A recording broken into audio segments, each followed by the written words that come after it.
It's me. Good morning. And welcome to the home of Unitarian Universalism in Central Washington. My name is Marya Madsen, and I will be your celebrant, along with Maite and our worship leader, and Madsen. This morning we offer the words of welcome from Alice Walker. Love is not concerned with whom you pray or where you slept the night you ran away from home. Love is concerned that the beating of your heart should kill no one. We are glad you're here. No matter how you come, where you come from, or how you are showing up this morning, we hope you will leave with something to take with you. A smile, a song, something from the sermon, the comfort of sharing sacred space. We certainly hope you will feel seen. Our social time will be shorter today as the board will be setting up for the congregational meeting after the service. For the folks on Zoom, you'll find the order of service and the lyrics to our songs in the chat. It's really weird wearing glasses because I can see the words, but then I can't see you when I look out at you, and I don't really know how to do this if you're all blurry and I don't like it. For everyone in our building, please take a moment to turn and wave to everyone on Zoom.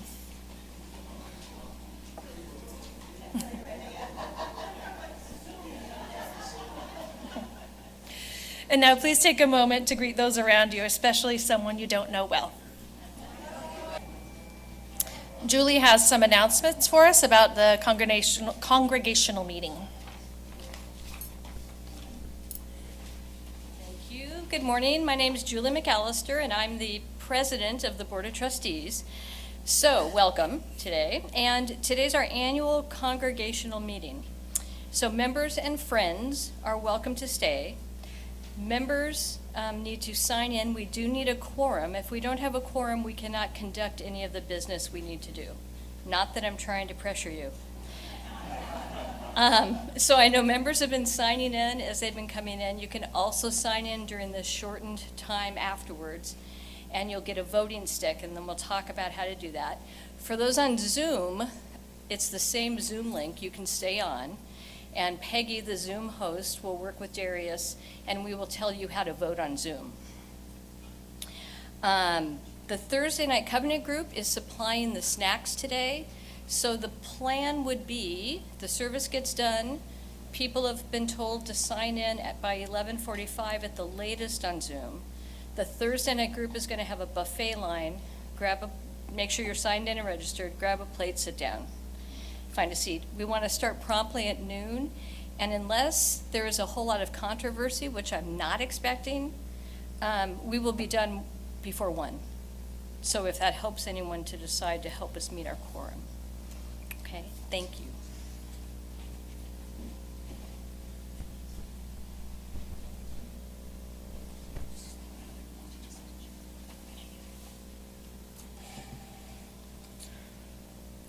Our fellowship is located in the ancestral homeland of the Pasquosa. From time immemorial, they lived here, building a rich culture and vibrant way of life. Their culture, like so many First Nations, was damaged almost to the point of eradication by the colonial policies of the U.S. and European governments. Broken treaties and promises, forced confinement, discrimination, neglect, and deliberate extermination of cultural resources, practices, and language. The Pasquosa still live here. They are still trying to rebuild their culture and way of life and are still seeking to have all their rights recognized and restored. We have said that we will stand with them in their efforts. We acknowledge our shared responsibility to sustain right relations with each other and the land. For more on the subject, please visit our website, cascadeuu.org, under Welcome. In keeping with our theme this morning, here's an excerpt from I Give You Back, a poem by Joy Harjo. She is a Monawe daughter and belongs to Hickory Ground of the Muskogee Nation. I release you, my beautiful and terrible fear, I release you. You were my beloved and hated twin, but now I don't know you as myself. I release you with all the pain I would know at the death of my daughters. You are not my blood anymore. I take myself back, fear. You are not my shadow any longer. I hold you in my hands.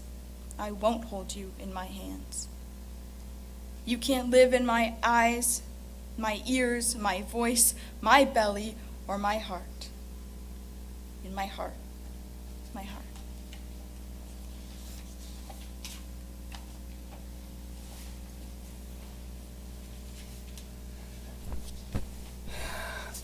Good morning. So today we're going to talk about finding inner peace. And the genesis of this service was actually during honoring and sharing a few weeks ago when one of our congregation talked about the wolf that would not leave her alone. And as I was listening, the therapist mind in me thought, that's because you're not listening. You're not listening. We need to listen to those things that plague us inside. Circumstances are always going to change. And the pain is going to come. Pain is inevitable, but suffering is optional. The external circumstances or the old wounds have to find a place in us that resonates in order to continue to plague us.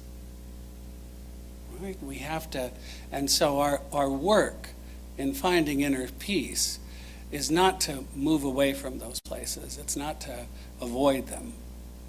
It's to move toward them, to listen to the voices, to discover what they're trying to tell us, and often how they're actually trying to help us. Many of you know that I am an introvert.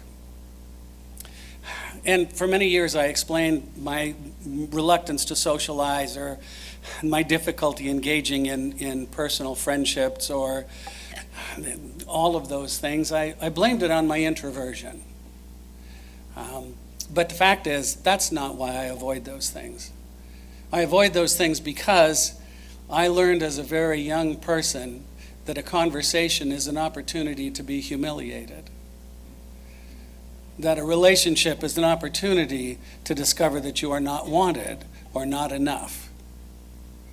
And so I've lived in those fears for so much of my life, explaining them all away by my introversion. But that focus kept me away from truly understanding what it was that was keeping me from having full-hearted relationships with people and being comfortable in my own skin.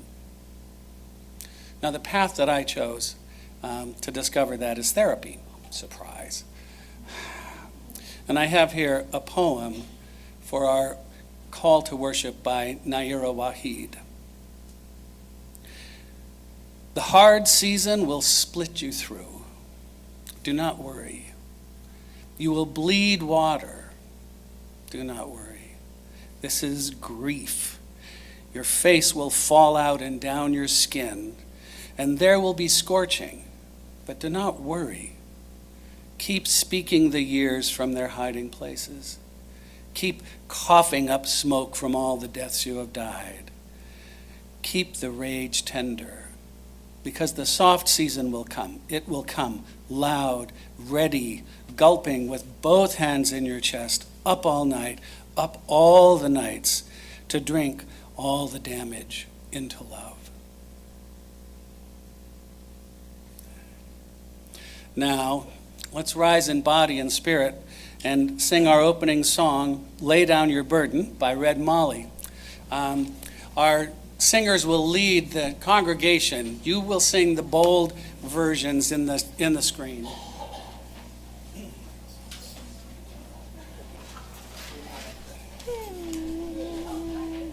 That's you? Yeah, sure. So confused. All over the world, Unitarians and Universalists are lighting their chalice to remind them of shared values and covenants and help them enter into the sacred space of worship. Those of you at home may light a chalice of your own with us as we share the words in your order of service and on the screen. May this soft flame illuminate our hearts, that we may see ourselves and the world with love and clarity. it's time for our story time, if any children want to come up. Our story today is an Egyptian folk tale. It's called The Monster That Grew Small, and is adapted from the book by Joan Grant with illustrations by Jill Carla Schwartz. I'm supposed to sing the children to their class, however. We have a child. Oh, we have a child. Yay! Okay, excellent. Go with each other to find meaning in the spirit of love that we share. Now go with each other to find meaning in the spirit of love that we share.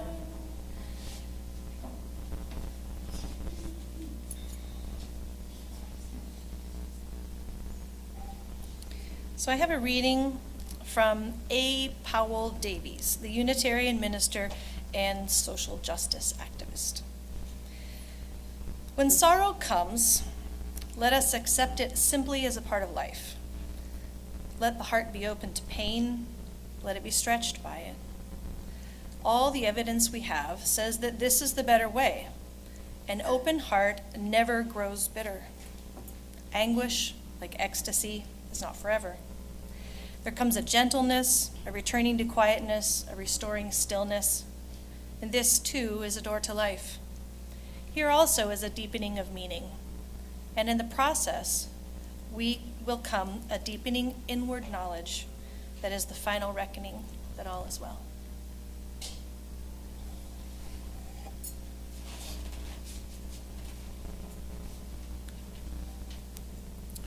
We are all responsible for the caring ministry of our fellowship.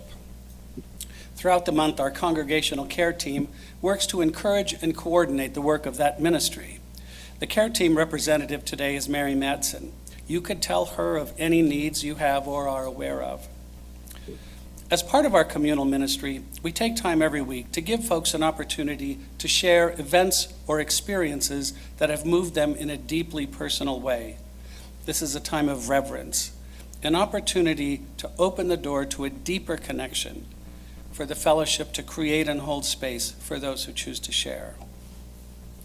If there is something on your heart that you wish to share, come forward and say your name and place a shell in the dish and tell us in a sentence or two what has happened and how it has affected you.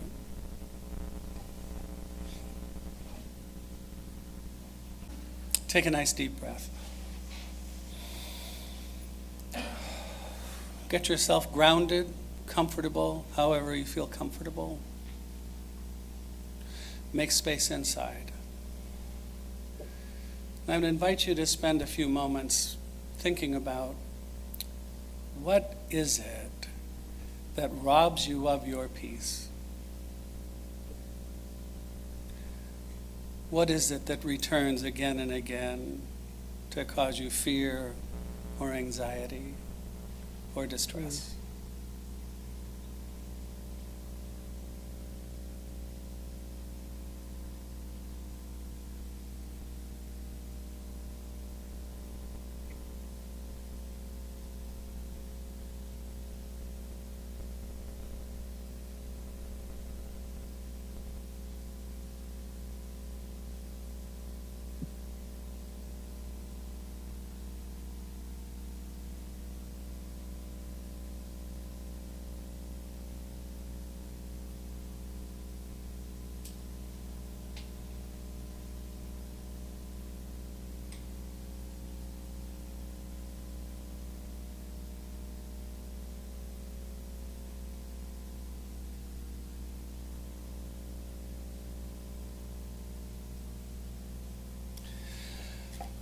Another deep breath, and come back to the present. So what did you come up with? What is it that you find troubling? What is it that keeps bothering you? Anybody care to share? Facebook. Where is the place that it lands in you that it manages to capture your fear or your distress?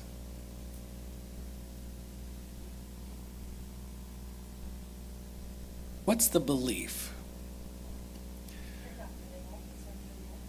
Not good enough, Marya says. Not good enough. Won't have enough. That will be taken away from us. Powerlessness over atrocities. Yeah. Mm-hmm. Fear you're going to disappoint somebody. Right? It's another version of not good enough, not enough in some way. Mm-hmm. Yeah.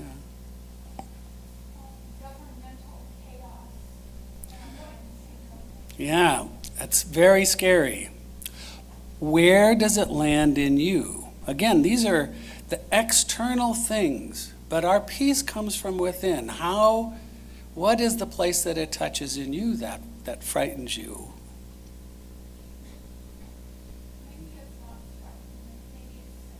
Sadness. It's a grief. Right? And then the grief returns, and somehow it stays and doesn't let us return to a state of peacefulness. Yeah.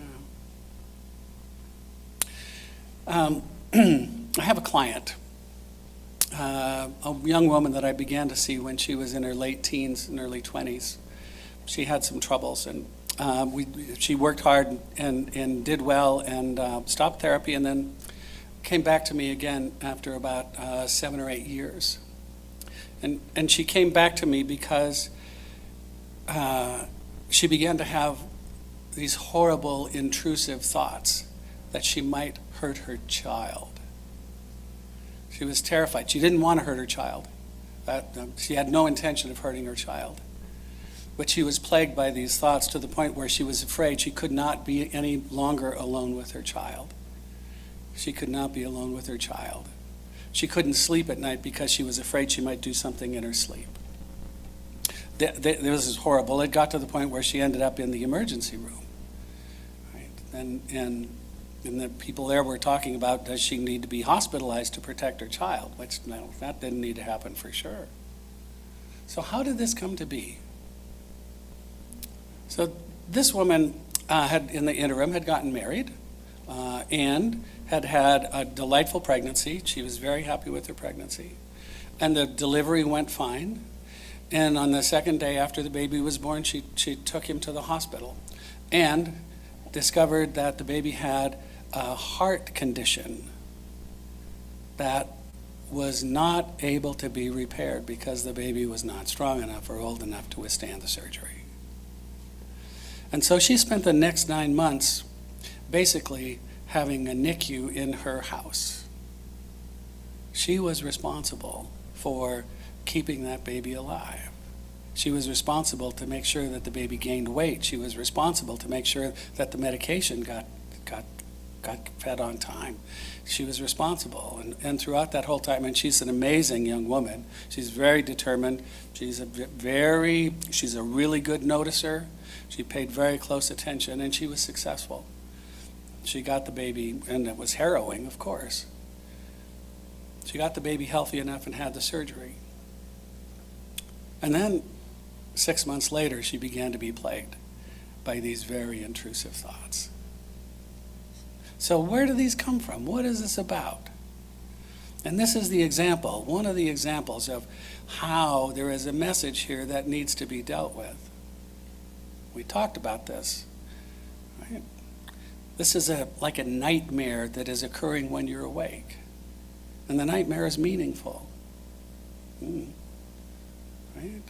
She was terrified that her baby would die, and she was terrified all that time that she never allowed herself to pay any attention to when she was keeping that baby alive. She was terrified that she would do something wrong and that baby would die. Right? So she has this fear, right? I might hurt my baby. And she was angry. She was angry, which she had also never allowed herself to think about or pay attention to all the time that she was focused on that child. Right? She was mad at God. She was mad that this amazing, fabulous experience she'd had of birth and delivery and her pregnancy had been upended, that she had lived in all of this fear and agony for all of those months, and she had never allowed herself to think about those things. And so these old fears that had not been paid attention to settled in and festered. And she avoided them, and she put them away, and she put them away, and she put them away. And finally, they would not stay away. And they came into her consciousness in the form of these intrusive thoughts. Right? We were able to work with that, and once she understood, and once we began to talk about those feelings, to talk about that experience, for her to talk, because who could she tell about this? Who could she tell how awful it had been to take care of her baby, to be solely responsible for this baby's life, and what that, she couldn't say that to anybody. What would they think? Of course, many people probably would have been compassionate, but that's not what she told herself. Does this make sense? Yeah. Like me, I was able to avoid for many years with pot and alcohol and food and keeping myself busy, all the reasons why I did not feel comfortable in my skin. All the reasons why I jumped when people touched me, why I didn't want to make friends, right? And until I turned and walked toward that fear. Now, in my case, the fear made sense to me at one point. What I could not tolerate was the grief.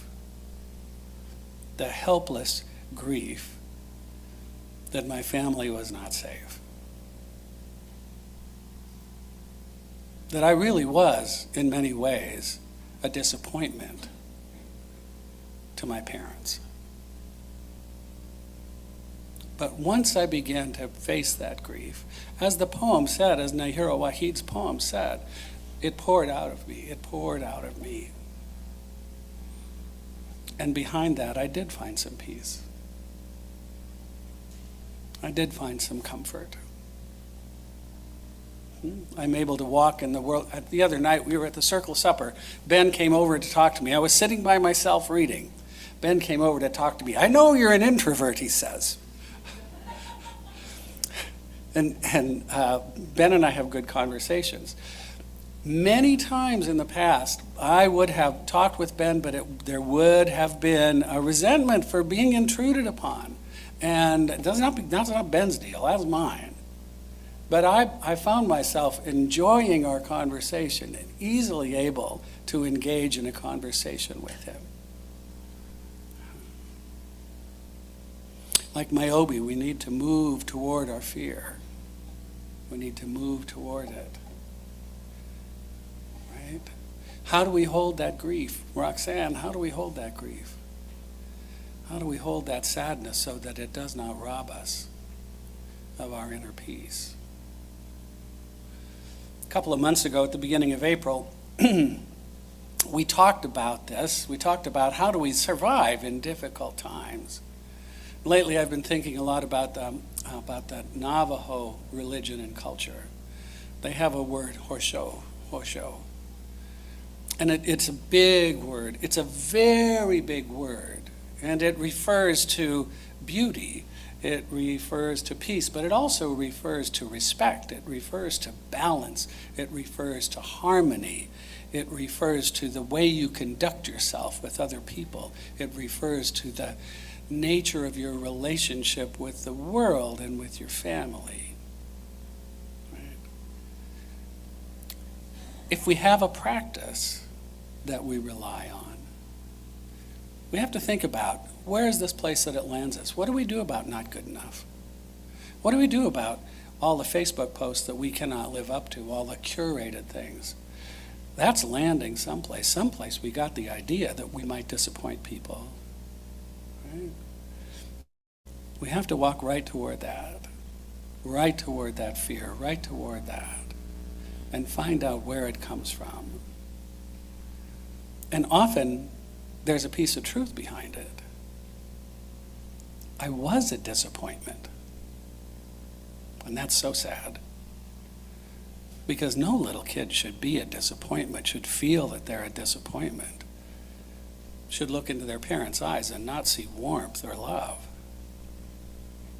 So where did that disappointment come from? Where did that fear of disappointment come from? Because it might be true.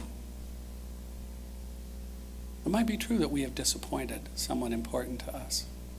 And there's a grief in that, there's a pain in that. And so often we take that on ourselves rather than letting it belong to them. Somehow, my mother, and understanding her relationship now with her mother and her grandparents, it's now clear to me why my mother was unable to generate any warmth for me, why she was so focused on having things in a particular way that everything I did seemed to be wrong for her. Once I accept that truth, then I begin to find the peace. Then we can use our practices. Then we can use our spiritual beliefs. Then we can use our religion. Then we can use Hosho. Then we can use radical acceptance. I have a couple of minutes left. I bet I can confuse you some more about radical acceptance. We won't tackle that today. Okay. There is one more thing a trick that I've learned that I have found very helpful in terms of dealing with fears, particularly fears about people that we love and care about. How many of you worry about the people that you love?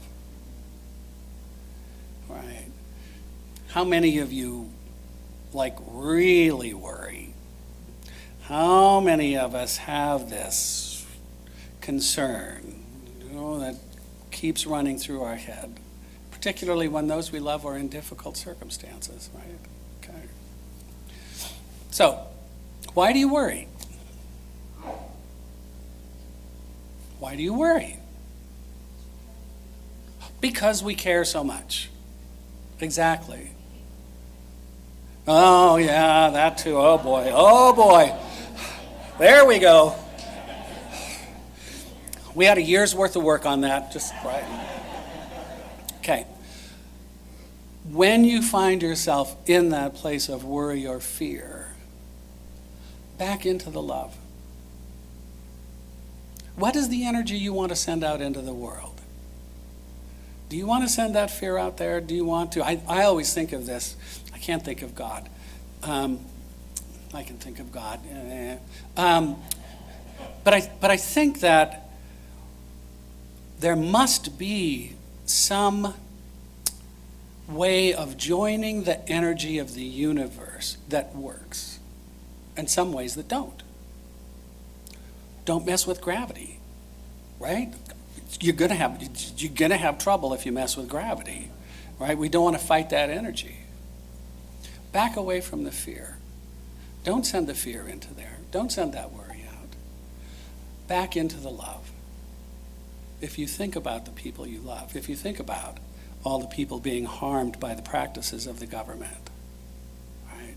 If we center it back in love and send that out into the universe, we're going to get some relief.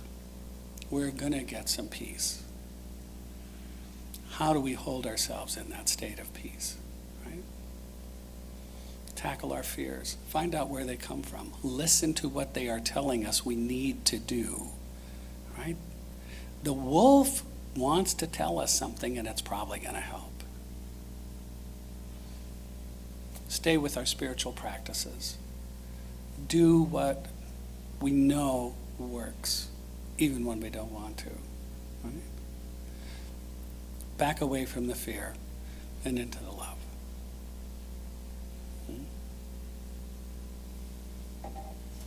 Thank you.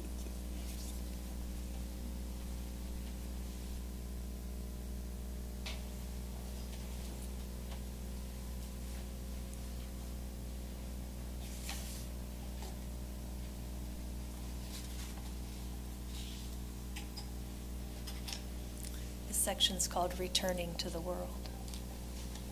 Seems appropriate, no? There is more peace in our hearts when our behaviors align with our values, when we work to maintain what we care about, when we support and take care of those who support and care for us. And so it is with our fellowship we create beloved community through our service on teams and committees, showing up for worship, community service, social activities, our friendship with others in the congregation. And we support the church, fellowship, and our mission and ministries with our financial contributions. We will now receive the offering.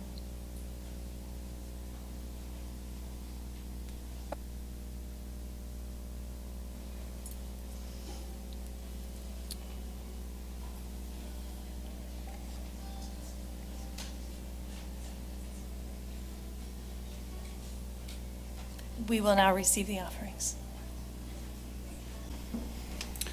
Beauty is before me and beauty behind me. Above me and below me hovers the beautiful. I am immersed in it. In my youth I am aware of it, and in old age I shall walk quietly the beautiful trail. In beauty it is begun. In beauty it is ended.